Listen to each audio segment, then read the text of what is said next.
부드러운 대답은 분노를 가라앉히지만 거친 말은 화를 돋운다. 지혜로운 사람의 혀는 좋은 지식을 베풀지만 미련한 사람의 입은 어리석은 말만 쏟아낸다. 주님의 눈은 어느 곳에서든지 악한 사람과 선한 사람을 모두 지켜보신다. 따뜻한 말은 생명나무와 같지만 가시돋친 말은 마음을 상하게 한다. 어리석은 사람은 자기 아버지의 훈계를 업신여기지만 명철한 사람은 아버지의 책망을 간직한다. 의인의 집에는 많은 재물이 쌓이나 악인의 소득은 고통을 가져온다. 지혜로운 사람의 입술은 지식을 전파하지만 미련한 사람의 마음에는 그러한 생각이 없다. 악한 사람의 제사는 주님께서 역겨워하시지만 정직한 사람의 기도는 주님께서 기뻐하신다. 악한 사람의 길은 주님께서 싫어하시지만 정의를 따르는 사람은 주님께서 사랑하신다. 옳은 길을 저버리는 사람은 엄한 징계를 받고 책망을 싫어하는 사람은 죽임을 당할 것이다. 죽음과 파멸도 주님 앞에서 드러나거늘 사람의 마음이야 더욱 그러하지 않겠는가. 거만한 사람은 자기를 책망하는 사람을 좋아하지 않으며 지혜 있는 사람을 찾아가지도 않는다. 즐거운 마음은 얼굴을 밝게 하지만 근심하는 마음은 너를 상하게 한다. 명철한 사람의 마음은 지식을 찾지만 미련한 사람의 입은 어리석음을 즐긴다. 고난받는 사람에게는 모든 날이 다 불행한 날이지만 마음이 즐거운 사람에게는 모든 날이 잔칫날이다.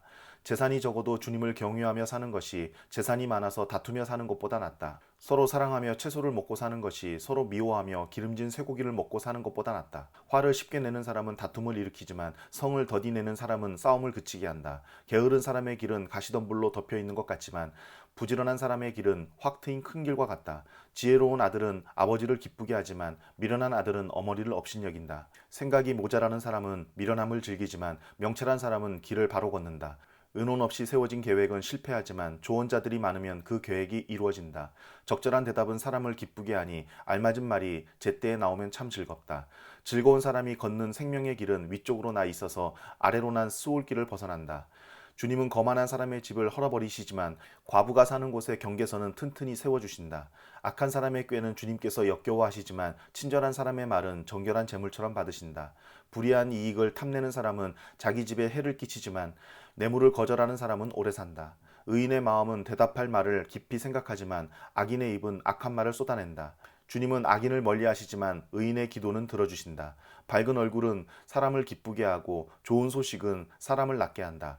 목숨을 살리는 책망에 귀 기울이는 사람은 지혜로운 사람들 사이에 자리를 잡는다. 훈계를 싫어하는 사람은 자기 생명을 가볍게 여기는 사람이지만 책망을 잘 듣는 사람은 지식을 얻는 사람이다. 주님을 경외하라는 것은 지혜가 주는 훈계이다. 겸손함은 영광이 따른다. 계획은 사람이 세우지만 결정은 주님께서 하신다. 사람의 행위는 자기 눈에는 모두 깨끗하게 보이나 주님께서는 속마음을 꿰뚫어 보신다. 네가 하는 일을 주님께 맡기면 계획하는 일이 이루어질 것이다. 주님께서는 모든 것을 그 쓰임에 알맞게 만드셨으니 악인은 재앙의 날에 쓰일 것이다. 주님께서는 마음이 거만한 모든 사람을 역겨워하시니 그들은 틀림없이 벌을 받을 것이다. 사람이 어질고 진실하게 살면 죄를 용서받고 주님을 경외하면 재앙을 피할 수 있다. 사람의 행실이 주님을 기쁘시게 하면 그의 원수라도 그와 화목하게 하여 주신다. 의롭게 살며 적게 버는 것이 불의하게 살며 많이 버는 것보다 낫다. 사람이 마음으로 자기의 앞길을 계획하지만 그 발걸음을 인도하시는 분은 주님이시다. 왕이 내리는 판결은 하나님의 판결이니 판결할 때에 그릇된 판결을 내리지 않는다. 정확한 저울과 천평은 주님의 것이며 주머니 속의 저울추도 다 그분이 만드신 것이다. 왕은 악행을 하는 것을 역겨워하여야 한다. 공의로만 왕위가 굳게 설 수 있기 때문이다. 왕은 공의로운 말을 하는 것을 기쁘게 여겨야 하고 올바른 말하기를 좋아하여야 한다. 왕의 진노는 저승사자와 같지만 지혜로운 사람은 왕의 진노를 가라앉힌다. 왕의 얼굴빛이 밝아야 모두 살 수 있다. 그의 기쁨은 봄비를 몰고 오는 구름과 같다. 지혜를 얻는 것이 금을 얻는 것보다 낫고 명철을 얻는 것이 은을 얻는 것보다 낫다. 악을 떠나는 것은 정직한 사람이 가는 큰 길이니 그 길을 지키는 사람은 자기의 생명을 지킨다. 교만에는 멸망이 따르고 거만에는 파멸이 따른다. 겸손한 사람과 어울려 마음을 낮추는 것이 거만한 사람과 어울려 전리품을 나누는 것보다 낫다. 말씀에 따라 조심하며 사는 사람은 일이 잘 되고 주님을 믿는 사람은 행복하다. 마음이 지혜로운 사람은 명철하다 한다. 말이 부드러우면 더욱 많은 지혜를 가르친다. 명철한 사람에게는 그 명철함이 생명의 샘이 되지만 어리석은 사람에게는 그 어리석음이 벌이 된다. 마음이 지혜로운 사람은 말을 신중하게 하고 하는 말에 설득력이 있다. 선한 말은 꿀송이 같아서 마음을 즐겁게 하여 주고 쑤시는 뼈를 낫게 하여 준다. 사람의 눈에는 바른 길 같이 보이나 마침내는 죽음에 이르는 길이 있다. 허기진 배가 일하게 만들고 그 입이 사람을 몰아세운다. 불량한 사람은 악을 꾀한다. 그들의 말은 맹렬한 불과 같다. 비뚤어진 말을 하는 사람은 다툼을 일으키고 중상하는 사람은 친한 벗들을 이간시킨다. 폭력을 쓰는 사람은 그 이웃을 윽박질러서 좋지 않은 길을 가게 한다. 눈짓을 하는 사람은 그릇된 일을 꾀하고 음흉하게 웃는 사람은 악한 일을 저지른다. 백발은 영화로운 면류관이니 의로운 길을 걸어야 그것을 얻는다. 노하기를 더디하는 사람은 용사보다 낫고 자기의 마음을 다스리는 사람은 성을 점령한 사람보다 낫다. 제비는 사람이 뽑지만 결정은 주님께서 하신다. 마른 빵 한 조각을 먹으며 화목하게 지내는 것이 진수성찬을 가득히 차린 집에서 다투며 사는 것보다 낫다. 슬기로운 종은 부끄러운 일을 하는 주인집 아들을 다스리고 그 집 자녀들과 함께 유산을 나누어 받는다. 도가니는 은을, 화덕은 금을 단련하지만 주님께서는 사람의 마음을 단련하신다.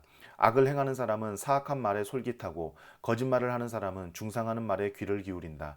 가난한 사람을 조롱하는 것은 그를 지으신 분을 모욕하는 것이다. 남의 재앙을 기뻐하는 사람은 형벌을 면하지 못한다. 손자는 노인의 면류관이요 어버이는 자식의 영광이다. 거만한 말이 미련한 사람에게는 안 어울린다. 하물며 거짓말이 통치자에게 어울리겠느냐. 뇌물을 쓰는 사람의 눈에는 뇌물이 요술방망이처럼 보인다. 어디에 쓰든 안 되는 일이 없다. 허물을 덮어주면 사랑을 받고 허물을 거듭 말하면 친구를 갈라놓는다. 미련한 사람을 100번 매질하는 것보다 슬기로운 사람을 한 번 징계하는 것이 더 효과가 있다. 반역만을 꾀하는 악한 사람은 마침내 잔인한 사신의 방문을 받는다. 어리석은 일을 하는 미련한 사람을 만나느니 차라리 새끼 빼앗긴 암콤을 만나라. 악으로 선을 갚으면 그의 집에서 재앙이 떠나지 않는다. 다툼의 시작은 뚝에서 물이 새어 나오는 것과 같으니 싸움은 일어나기 전에 그만두어라. 악인을 의롭다고 하거나 의인을 악하다고 하는 것은 둘 다 주님께서 싫어하신다. 미련한 사람의 손에 돈이 있은들 배울 마음이 없으니 어찌 지혜를 얻겠느냐. 사랑이 언제나 끊어지지 않는 것이 친구이고 고난을 함께 나누도록 태어난 것이 혈육이다. 지각 없는 사람 서약 함부로 하고 남의 빚 보증 잘 선다. 벌받기를 좋아하는 사람은 싸우기를 좋아한다. 패가 망신을 원하는 사람은 집을 치장하기를 좋아한다. 마음이 비뚤어진 사람은 복을 얻지 못하고 거짓말만 하는 혀를 가진 사람은 재앙에 빠진다. 미련한 자식을 둔 부모는 걱정이 그칠 새가 없고 어리석은 자식을 둔 부모는 기쁨이 없다. 즐거운 마음은 병을 낫게 하지만 근심하는 마음은 뼈를 마르게 한다. 악인은 가슴에 안겨준 뇌물을 먹고서 재판을 그르친다. 슬기로운 사람의 눈은 지혜를 가까이에서 찾지만 미련한 사람은 눈을 땅끝에 둔다. 미련한 자식은 아버지의 근심이고 어머니의 고통이다. 의로운 사람을 벌주는 것은 옳은 일이 아니다. 존귀한 사람을 정직하다고 하여 때리는 것도 바른 일이 아니다. 아는 것이 많은 사람은 말을 삼가고 슬기로운 사람은 정신이 냉철하다. 어리석은 사람도 조용하면 지혜로워 보이고 입술을 다물고 있으면 슬기로워 보인다. 다른 사람과 어울리지 못하는 사람은 자기 욕심만 채우려 하고 건전한 판단력을 가진 사람을 적대시한다. 미련한 사람은 명철을 좋아하지 않으며 오직 자기 의견만을 내세운다. 악한 사람이 오면 멸시가 뒤따르고 부끄러운 일 뒤에는 모욕이 따른다. 슬기로운 사람의 입에서 나오는 말은 깊은 물과 같고 지혜의 샘은 세차게 흐르는 강처럼 솟는다. 악인을 두둔하는 것과 재판에서 의인을 억울하게 하는 일은 옳지 않다. 미련한 사람의 입술은 다툼을 일으키고 그 입은 매를 불러들인다. 미련한 사람의 입은 자기를 망하게 만들고 그 입술은 올무가 되어 자신을 올가맨다. 헐뜯기를 잘하는 사람의 말은 맛있는 음식과 같아서 뱃속 깊은 데로 내려간다. 자기 일을 게을리하는 자는 일을 망치는 자와 형제간이다. 주님의 이름은 견고한 성루이므로 의인이 그곳으로 달려가면 아무도 뒤쫓지 못한다. 부자의 재산은 그의 견고한 성이 되니 그는 그것을 아무도 못 오를 높은 성벽처럼 여긴다. 사람의 마음이 오만하면 멸망이 뒤따르지만 겸손하면 영광이 뒤따른다. 다 들어보지도 않고 대답하는 것은 수모를 받기에 알맞은 어리석은 짓이다. 사람이 정신으로 병을 이길 수 있다지만 그 정신이 꺾인다면 누가 그를 일으킬 수 있겠느냐. 명철한 사람의 마음은 지식을 얻고 지혜로운 사람의 귀는 지식을 구한다. 선물은 사람이 가는 길을 넓게 열어주고 그를 높은 사람 앞으로 이끌어준다. 송사에서는 먼저 말하는 사람이 옳은 것 같으나 상대방이 와 보아야 사실이 밝혀진다. 제비를 뽑으면 다툼이 끝나고 강한 사람들 사이에 논쟁이 판가름 난다. 노엽게 한 친척과 가까워지기는 견고한 성을 함락시키는 것보다 어려우니 그 다툼은 마치 꺾이지 않는 성문의 빗장과 같다. 사람의 입에서 나오는 말의 열매가 사람의 배를 채워주고 그 입술에서 나오는 말의 결과로 만족하게 된다. 죽고 사는 것이 혀의 힘에 달렸으니 혀를 잘 쓰는 사람은 그 열매를 먹는다. 아내를 맞이한 사람은 복을 찾은 사람이요 주님으로부터 은총을 받은 사람이다. 가난한 사람은 간절한 말로 구걸하지만 부유한 사람은 엄한 말로 대답한다. 친구를 많이 둔 사람은 해를 입기도 하지만 동기간보다 더 가까운 친구도 있다.